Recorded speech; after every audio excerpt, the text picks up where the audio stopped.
morning. We will call the Energy and Agriculture Conference Committee to order, and for the record, we do have a quorum. Thanks for everybody for being here today. What I maybe want to start out saying is that since our meeting yesterday, the commerce provisions that were in this bill are being pulled into the cannabis finance bill. I think that there were cannabis policy provisions in the commerce provisions within this jurisdiction, and so they're bringing all of that together and the commerce provisions with it. So going forward, this conference committee will just be agriculture and climate and energy. So with that, we have a few provisions that both committees, both jurisdictions are hoping to approve today, and I think maybe we can start with agriculture if that's okay. And so there is in our handouts an agriculture and broadband policy decisions sheet that includes an A60 amendment. And just for those viewing and here, it's also on the House Energy website so that people can follow along. And then Chair Vang, would you like us to hand it over to Mr. Sullivan to walk through the items to adopt? Yes, thank you, Madam Chair. Yeah, these are the policy items that both Chair Putnam and I have agreed upon too. Great. Then maybe we'll ask Mr. Sullivan to do a walkthrough on those provisions, please. Madam Chair and members, looking at the document titled Agriculture and Broadband Policy Decisions, dated yesterday at 10:24 p.m. It's a similar format, this document is, to the similar different document that my counterpart, Ms. Painter, and I prepared for the conferees prior to the conference committee. What's different here is that only the items that Representative Vang and Senator Putnam have agreed to appear in this document. And so there's a new column on the right-hand side of the table called Decision. And within that column, the conferees can see whether the chairs chose the House language or the Senate language. And that continues on the back on page 2. There's one item that requires an amendment and a bit more description, and that's about halfway down on the first page, where both the House and the Senate would replace preference for emerging farmers under the Beginning Farmer Equipment and Infrastructure Grant Program with preference instead for farmers experiencing limited land access or limited market access. So the decision by the chairs for that item, as you'll see in the decision column, is to take the House language in general. So that's the House definition of limited market access and limited land access and incubator farm, with a couple of changes. Both the House and the Senate say that a farmer experiencing limited land access is one that does not own land. But there was a slight preference for the Senate's phrasing for that element of the definition, so that's why you'll see it's House language plus Senate line 37.23 from the side-by-side, which reads limited land access means farming without ownership of land. And then the A60 amendment, which is also in your packets, is a change to the House's definition of limited market access. Coming into conference, the House's definition said a farmer experiencing limited market access is one who has a majority of their sales directly to the consumer.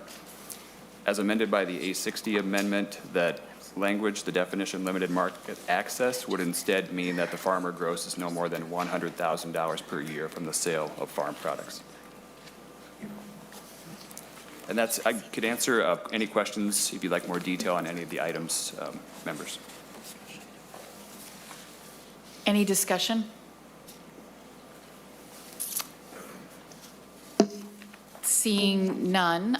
Chair Vang, do you move adoption of the items on the agriculture and broadband document, including the A60 amendment? Yes, Madam Chair. I think just to make sure we're doing the procedural, I'm understanding the procedural correctly. So are we adopting both at the same time, or are we doing one at a time? Both at the same time, I think, was what my understanding was. If we need to make an adjustment, happy to do that.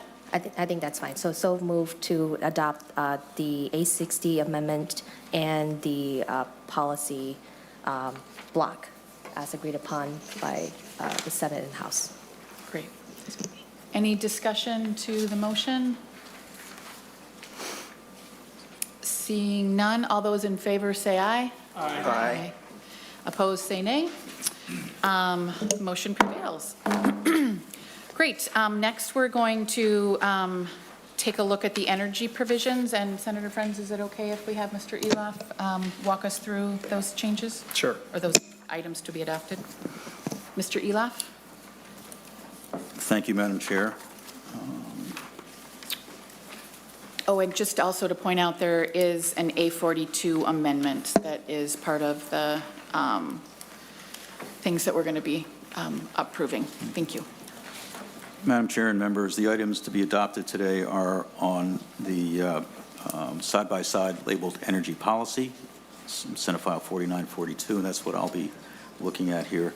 And the first item to be adopted is Section 1, the Senate language, beginning on page R1 and extending to page R5. This is language that deletes a report on the balance of the fund from Minnesota Management Budgeting. Sorry. The next section that's being adopted is on page R6. Senate language, Section 3 near the top of the page, which requires utility to accept an individual taxpayer identification number in lieu of a social security number. I'm going to skip down to the Energy Conservation and Optimization Act updates, also starting on page R6, Senate language, Section 4, which allows the PUC to approve separate fuel switching and conservation plans for IOUs. That extends to page R7. The next section to be adopted is on page R9. It's Senate language, Section 5 at the bottom of the page regarding advertising expenses. On page R11, on the House side, Section 3, a definition of data mining facility, and Section 4 right below it, which allows fuel switching to be counted towards the energy savings goal of a consumer-owned utility.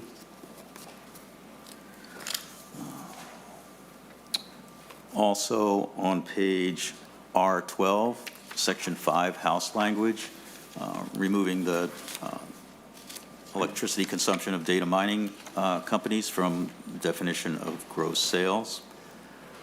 Also at the bottom of page R12, Section 6, additional language integrating a concept of fuel switching improvements regarding what percentage of the energy savings goal they can account for.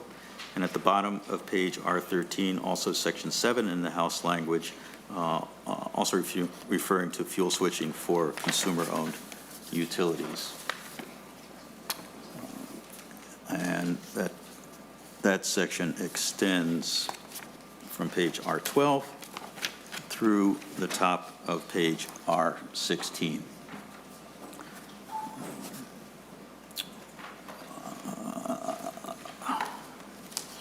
Which was Section 7, right? Okay. The next language to be adopted is Senate language, beginning on page R16, Senate Section 11, regarding energy conservations for low-income households.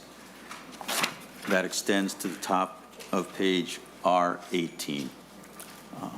On the House side on page R18, Section 9, criteria for efficient fuel switching improvements is also to be adopted, as is Section 10 on R19, which deletes the fuel switching spending cap for investor-owned utilities.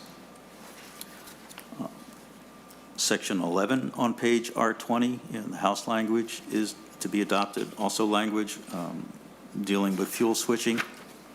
That extends to page R23, where Section 13 of the House language is also to be adopted regarding fuel switching improvements for natural gas utilities.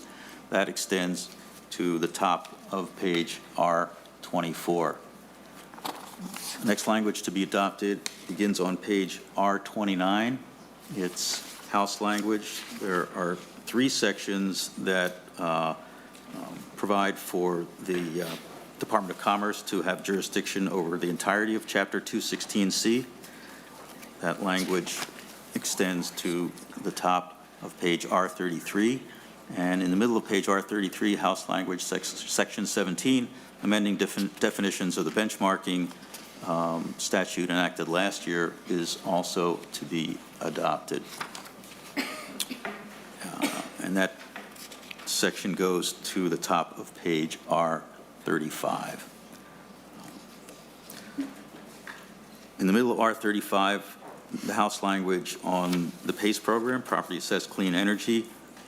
The next, all the language, all the PACE language is to be adopted. That begins on page R35 and extends to page R41.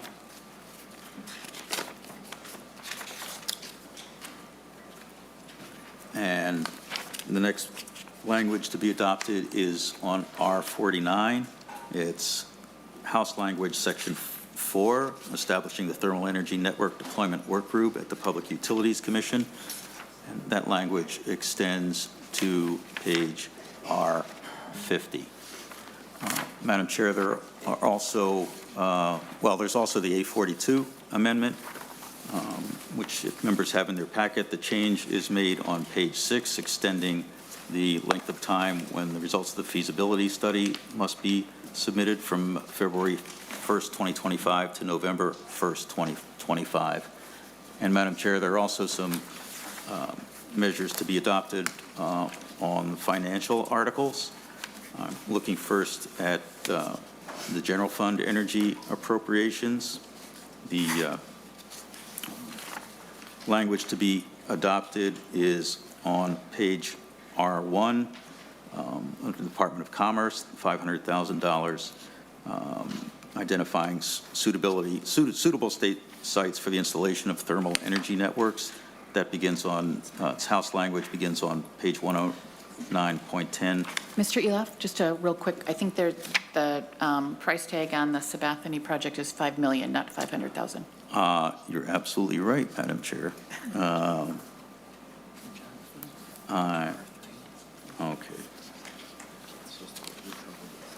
Yeah. My mistake, Madam Chair. I'm on page R3 now of the General Fund Energy Appropriations article. And Mr. Eloff, I think also, I apologize for interrupting, I think the $5 million was RDA, not general fund. I haven't gotten there yet. Then, my mistake, I should just stay out of it. Okay. Sorry about that. That's quite all right. Luckily, we have Mr. Molzon between us to correct both our errors. Okay, let's reestablish this. I'm at the General Fund Energy Appropriations article. I'm looking at page R3, the House language. At the top of the page, this is money to the Public Utilities Commission for support of the Thermal Energy Network Deployment Work Group. It's lines 110.3 to 110.8.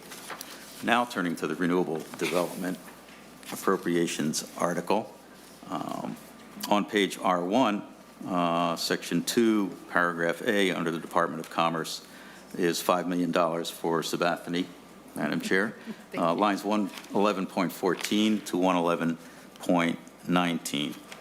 And then on page 2, at the bottom of the page, House language, Paragraph C, is $5 million for the Ramsey County Recycling and Energy Center and DEMCON project on lines 111.28 to 111.34 on page R3. And on page, okay. I think that takes care of things. Wonderful. More or My less. apologies for confusing the issue. And mine as well. Yeah. Any discussion or questions from members? Seeing none, Senator Frentz, do you want to make a motion to adopt? Sure, so moved, Madam Chair. Great. Any discussion to the motion? Any, all those in favor say aye.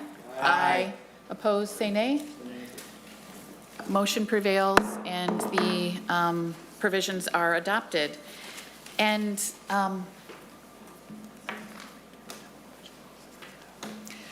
I just also want to make clear that staff can make the necessary technical fixes to get them in the proper order. And with that, I think we're going to call a recess, and hopefully conversations and negotiations can continue between the jurisdictions, and we will give a heads up if we're able to come back and adopt some more provisions. Any questions or comments before we adjourn? Okay, we are in recess. Thanks. Have a good day.